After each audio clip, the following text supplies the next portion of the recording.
are always like kind of mentally strong compared to women, correct? So இப்போ இந்த மாதிரி ஒரு ட்ரீட்மெண்ட் லைக் அப்படின்னு சொல்லிட்டு ஒரு ஃபர்டிலிட்டி டாக்டர் கிட்ட வரும்போது அந்த விமென்க்கு வந்து ஒரு சர்டன் டைப் ஆஃப் டிஸ்பிலீஃப் இருக்கும்ல, நான் ஹெல்த்தியாக சாப்பிட்டேன், ஒரு ஹெல்த்தியான லைஃப் ஸ்டைலில் இருந்தேன், பட் ஒய் மீ அப்படின்ற ஒரு ஃபீமேல் அண்ட் அந்த பேஷண்ட்கான ஆன்சர் என்னவா இருக்கும்?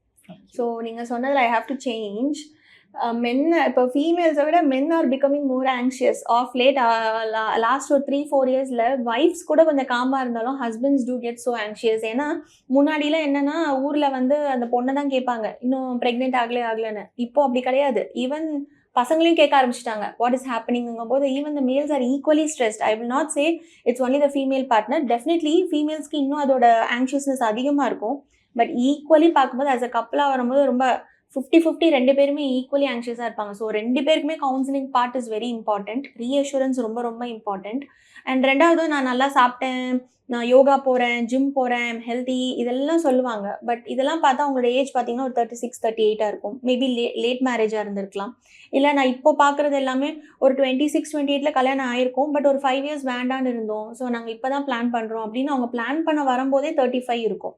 இதில் ரொம்ப இம்பார்ட்டண்ட்டான திங் என்னென்னா வி மைட் லுக் யங், நம்மளுக்கு வந்து ஃபிசிக் நல்லா இருக்கலாம், we might maintain as well. But ஆனால் ஏஜுங்கிற ஃபேக்டர் நம்மளால் மாற்றவே முடியாது. It's very important. அது நிறைய பேருக்கு தெரிய மாட்டேங்குது. நான் ஹெல்த்தியாக தான் இருந்தேன், நான் ஹெல்த்தி லைஃப் ஸ்டைல் தான் ஃபாலோ பண்ணேன், ரைட், இட்ஸ் ஓகே. பட் ஆனாலும் when your age is sticking at 35 நேச்சுரலாகவே நம்மளுக்கு பாடியில் எக்கோட ரிசர்வ் எல்லாம் குறைய ஆரம்பிச்சிடும். Especially for the women. அவங்க நினைப்பாங்க I look fit and perfect. Definitely no. உள்ள எக்கோட ஏஜிங் ஆகிட்டு தான் இருக்கும். அது நம்மளால் மாற்ற முடியாது. இதெல்லாம் ஃபிசியாலஜிக்கல்னால் இயற்கையாகவே ஃபீமேல்ஸுக்கு 20-30 years is the peak period. அவங்களோட ஃபர்டைல் பீரியடுங்கிறது 20-30. ஆஃப்டர் 30 ஸ்லோவாக தான் குறையும். பட் ஆஃப்டர் 35 எக்கோட நம்பர்ஸ் குறையும். அது பேர் எக் ரிசர்வ் சொல்லுவோம். குவாலிட்டி குறையும். அண்ட் நியரிங் 40 ஆல்மோஸ்ட் எக்கோட ரிசர்வ்ஸ்லாம் அந்த மெனோபாஸுக்கு ஒரு முன்னாடி ஸ்டேஜுக்கு வந்துடும். ஸோ அந்த டைமில் when you start trying அப்படிங்கும்போது உங்களுக்கு even in an IVF or பெரிய பெரிய ட்ரீட்மெண்ட்ஸ்லேயும் உங்களோட ரிசல்ட்ஸ் வந்து ரொம்ப கம்மியாக ஆரம்பிக்கும். ஸோ அதனால் I always say plan your pregnancy early. இல்லை அப்படின்னா இப்போ நம்ம வந்து social egg freezing or social embryo ஃப்ரீசிங்லாம் நம்மளுக்கு இப்போ நிறைய ஆப்ஷன்ஸ் அவைலபிளாக இருக்குது. ஸோ சப்போஸ் நீங்கள் ஒரு கெரியர் பிளான் பண்ணுறீங்க, இப்போ கல்யாணம் வேண்டாம், I am going to plan after 35-36னா ஏர்லியராகவே நீங்கள் என்ன பண்ணிக்கலாம்னா உங்களோட எக்கை ஃப்ரீஸ் பண்ணிக்கலாம். If you don't have a partner you can freeze as an egg. கருமுட்டையெல்லாம் வளர வச்சு முட்டையை வெளியில் எடுத்து முட்டையை ஃப்ரீஸ் பண்ணிக்கலாம். And once you get married you try for pregnancy. If you not able to get pregnant, உங்களுக்கு ஆல்ரெடி எக்ஸ் இருக்கும். அந்த எக்கோட ஏஜ் கம்மியாக தான் இருக்கும். நீங்கள் 35 இருக்கலாம், பட் நீங்கள் அந்த எக்கை வந்து 26 ஃப்ரீஸ் பண்ணியிருந்திருப்பீங்க. ஸோ உங்கள் பார்ட்னர் வந்ததுக்கப்புறம் உங்களுக்கு குழந்தை நிற்கலன்னா அந்த எக்கை யூஸ் பண்ணி அவரோட ஸ்பெர்மை சேர்த்து கருவாக்கி நீங்கள் வந்து ப்ரெக்னென்ட் ஆகலாம். ஆர் நீங்கள் கல்யாணம் ஆன couple but you don't want to, இப்போது எங்களுக்கு பிளான்ஸ் இல்லை, எங்களுக்கு financially we are not okay, இல்லை எங்களுக்கு இன்னும் கொஞ்சம் நிறையா ப்ரொஃபஷனலாக பண்ணணும் அப்படின்னு நினச்சிங்கன்னா you can form as an embryo.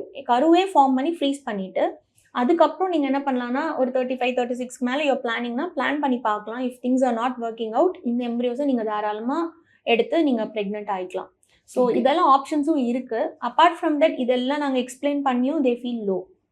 So we give the psychological counselling. அவங்களுக்கு ஸ்ட்ரெஸ் மேனேஜ்மெண்ட் பற்றி நாங்கள் கிளாஸஸ் எடுப்போம். And also we give psychological support. Every couple, IVF பண்ணுற கப்பிள்னு இல்லை, ஈவன் ஒரு நேச்சுரல் சைக்கிளாக இருந்தாலும் சரி, இல்லை ஒரு சின்ன ட்ரீட்மெண்ட் ஐயுஐயாக இருந்தாலும் சரி, இல்லை ஐவிஎஃபாக இருந்தாலும் சரி, எல்லா ட்ரீட்மெண்ட்லேயுமே கப்பிள்ஸ்க்கு அந்த ஆங்ஷியஸ்னஸ் இருக்கும். ஸோ எல்லாத்துக்குமே we give psychological support. And அவங்களுக்கு ரொம்ப கஷ்டமாக இருந்தால் we ask them to come, வந்து ஓப்பன் அப் பண்ண சொல்லுவோம். அண்ட் ஒன்ஸ் அந்த ஸ்ட்ரெஸ் லெவல்ஸ் குறைஞ்சதுக்கப்புறம் they become okay. But we also follow them up. நீங்கள் நல்லா இருக்கீங்களா, ஹெல்த்தியாக சாப்பிட்றீங்களா அப்படின்னு சொல்லி ஃபாலோ பண்ணுவோம். வித் திஸ் ஒரு 20% ஸ்ட்ரெஸ் கொஞ்சம் குறையும். பட் என்ன தான் நம்ம சொன்னாலும் அன்டில் அந்த ரிசல்ட்ஸ் வர வரைக்கும் they are still stressed up. அதை வந்து ஆஸ் அ கப்பிள் அவங்களே தான் they have to work it up within them. Okay.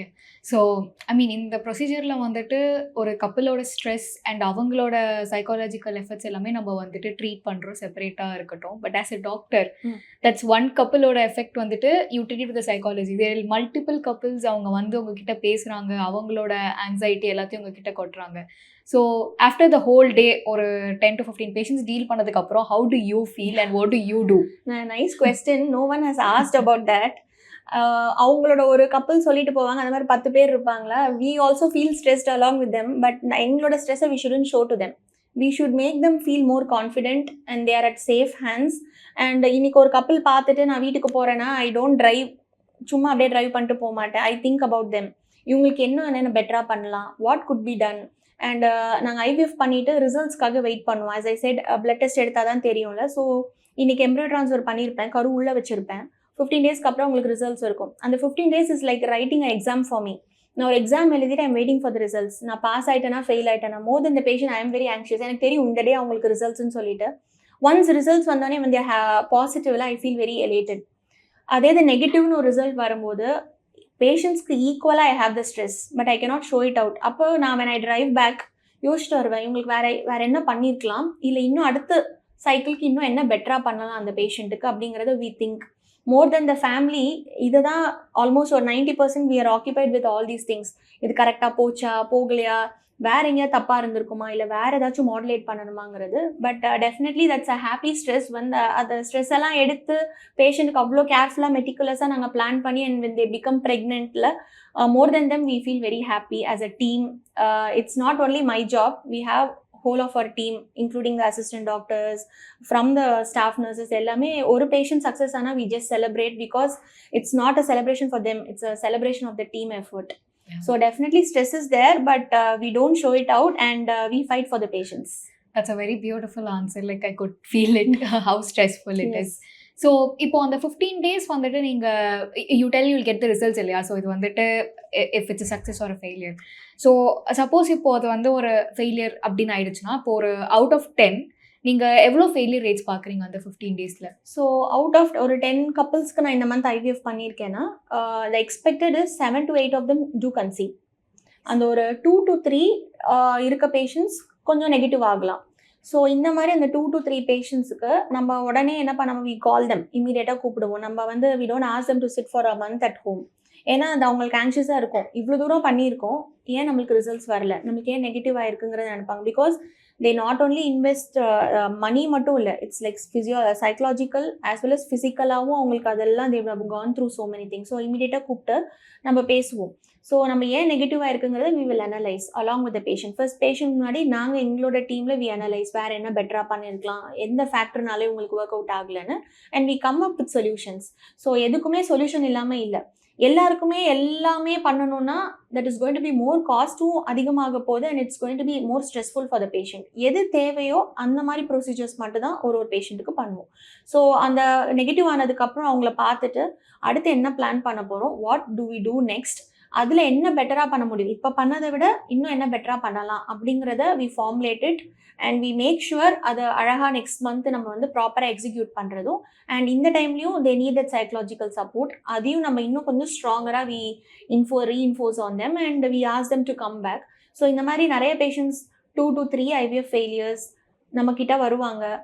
வெளியில் ஃபெயில் ஆகி வரவங்களும் வி ஹவ் சீன், இல்லை நம்மக்கிட்டே எங்ககிட்டே ஃபெயில் ஆகியும் இருப்பாங்க. But failure is always a stepping stone for success. So அதை முயற்சியை வந்து விடவே கூடாது. யூ ஹாவ் டு கீப் ட்ரைங்கிற சென்ஸ் கரெக்டான வேல you have to try. And இந்த மாதிரி had a couple 4 embryo transfers negative, 4 தடவை எம்ப்ரியோ போட்டுமே 4 தடவையுமே ஒரு பாசிட்டிவ்ங்கிற ரிசல்ட்டே வந்தது கிடையாது. பட் ஸ்டில் நாங்கள் ஒரு ட்ரான்ஸ்ஃபர் அப்பயும் வி வர் சேஞ்சிங், அடுத்து என்ன பண்ணலாம், அடுத்து என்ன பெட்டர் பண்ணலாங்கிறது. 5th ட்ரான்ஸ்ஃபர் தான் கடைசி செட் எம்ப்ரியோ, அவங்களுக்கு அதுக்கப்புறம் எம்ப்ரியோவே இல்லை. Then we did all the additional tests and we did the embryo transfer. You will not believe she conceived. She herself was not very confident. But and the conceive ஆனதுக்கு அப்புறம் இப்போ she has come down for a second baby. First baby முடிஞ்சு they have delivered. They wanted to have a second baby. அப்போ என்ன சொன்னாங்க, ஒரு குழந்தை இருந்தால் போதும் டாக்டர், எங்களுக்கு இதுக்கு மேலே வேண்டான்னு. பட் ஒன்ஸ் அந்த கான்ஃபிடென்ஸ் லெவல் வந்ததுக்கப்புறம் they come back.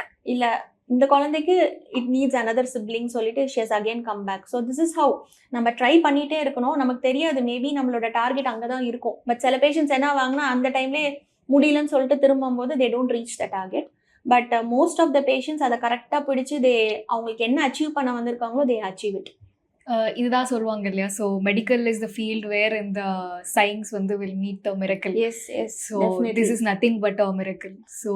ஸோ எத்தனை வாட்டி வந்துட்டு இந்த ஐவிஎஃப் ட்ரீட்மெண்ட் வந்து பண்ணலாம் நார்மலாக? ஸோ ஐவிஎஃப்ங்கிறது நிறைய பேருக்கு டவுட் இருக்கும். ஸோ ஒரு ஐவிஎஃப்ங்கிறது எக் எடுக்கிறது தான். ஒரு தடவை எக் கலெக்ட் பண்ணும்போது நிறைய பேருக்கு 5-6 எம்ப்ரியோஸ் வரலாம், இல்லை சில பேருக்கு எம்ப்ரியோ கம்மியாகவும் வரலாம். ஸோ நிறைய எம்ப்ரியோஸ் இருக்கும்போது இப்போ 10 எம்ப்ரியோ வருதுன்னா 10 எடுத்து we don't keep it inside. நம்ம 1 இல்லை 2 கரு தான் உள்ளே போடுவோம், மிச்சம் இருக்க கருவெலாம் ஃப்ரோசன்லேயே இருக்கும், தேவைனா தான் யூஸ் பண்ணிக்குவோம். ஸோ எத்தனை தடவை கருவை உள்ளே போடுறோங்கிறது நம்பர் ஆஃப் ஐவிஎஃப் சைக்கிள்ஸ்ன்னு கணக்கு பண்ண மாட்டோம். எத்தனை தடவை எக்கு எடுக்கிறோம், எக்கு எத்தனை தடவை வெளியில் எடுக்கிறோம் தான் கணக்கு. ஸோ ஒரு தடவை எக்கு எடுத்து நான் ஒரு 8 எம்ப்ரியோ வச்சிருக்கேன்னா ஒரு தடவை 2 எம்ப்ரியோ போடணும்னா 4 தடவை வரைக்கும் எனக்கு எம்ப்ரியோஸ் இருக்கும் போடுறதுக்கு. ஸோ 4 தடவை போட்டால் இந்த டசன்ட் மீன் 4 ஐவிஎஃப் சைக்கிள்னு இல்லை, அந்த எக் எடுத்தது மட்டும் தான் கணக்கு. It's only 1 IVF cycle. இப்போ நான் ஒரு தடவை எக் எடுக்கிறேன், அதில் இருந்த எம்ப்ரியோஸ் எல்லாத்தையுமே நான் போட்டுட்டேன், திருப்பியும் சக்ஸஸ் ஆகலை, நான் திருப்பி இன்னொரு தடவை எக் கலெக்ட் பண்ணுறேன்னா then it is second cycle. So number of egg collection is இந்த number of IVF cycles. So எத்தனை தடவை வரைக்கும் நீங்கள் எக் கலெக்ட் பண்ணலாம் அப்படின்னா சேஃபாக பார்த்தீங்கன்னா 3 times. 3 times in a lifetime நீங்கள் சேஃபராக எக் கலெக்ட் பண்ணிக்கலாம். மோர் தென் 3 times கொஞ்சம் காஷியஸாக எடுத்துக்கிறது better. But embryo transfers n number of times you can go ahead with embryo transfers. அதில் பெரிய ஹெல்த் ஹசார்ட்ஸ் கிடையாது. ஓகே, இப்போ நீங்கள் கலெக்ட் பண்ணி வச்சிருக்கிற இந்த எக்ஸ் அண்ட் இந்த எம்ப்ரியோஸ் இந்த ஸ்பெர்ம்ஸ் இருக்கும் இல்லையா, so what do you do with the pendings or like something that you doesn't use? So ஒரு கப்பல் வராங்க, ஒரு 8 எம்ப்ரியோ இருக்குது, நான் ஃபஸ்ட்டு ஒரு 2 எம்ப்ரியோ போடுறேன், they have conceived and they have delivered அப்படின்னா இந்த எம்ப்ரியோஸ் ஸ்டோரேஜ்லேயே இருக்கும். நம்ம கவர்மெண்ட் ரூல்ஸ் படி up to 10 years we can keep the embryos in the freezing. 10 yearsக்கு மேலே நம்ம ஃப்ரீஸ் பண்ண முடியாது நம்ம ரூல்ஸ் படி. ஸோ இதை என்ன பண்ணுவாங்கன்னா சில பேஷண்ட்ஸ் இப்போ எம்ப்ரியோ ட்ரான்ஸ்ஃபர் பண்ணி ஒரு குழந்தை பிறந்துருச்சு, ஆஃப்டர் 2-3 years அவங்களுக்கு செகண்ட் பேபி வேணும் அப்படின்னு நினைக்கும் போது நேச்சுரலாக திருப்பி நடக்கலை, again they are failing, they can come back. அவங்க எம்ப்ரியோஸே இருக்கும், முதல்லேருந்து எக் கலெக்ஷன் பண்ணணும், முதல்லேருந்து எம்ப்ரியோ ஃபார்ம் பண்ணணுங்கிறது இல்லை, அவங்களோட எம்ப்ரியோஸ் ஃப்ரீசிங்லேயே இருக்கும். ஸோ அவங்க அந்த எம்ப்ரியோஸ் எடுத்து ட்ரான்ஸ்ஃபர் பண்ணிக்கலாம். Second they can use it for second baby, third baby use பண்ணிக்கலாம். இல்லை ஃபர்ஸ்ட் டைம் நெகட்டிவ் ஆகுதுன்னா ரிமைனிங் எம்ப்ரியோஸை நம்ம அடுத்தடுத்ததுக்கு யூஸ் பண்ணிக்கலாம். Suppose they have completed the family, 2 குழந்தையும் முடிச்சுட்டு ஸ்டில் சில பேருக்கு எம்ப்ரியோஸ் இருக்கும், அந்த மாதிரி இருக்கிறது they can very well come and discard the embryos. So எங்களுக்கு வேணாம்னு சொல்லிட்டு once they sign then we will discard the embryos. We don't use it for the other purposes. Sometimes for research purposes if they give a consent, research purposesக்கு use பண்ணலாம், otherwise it will be discarded.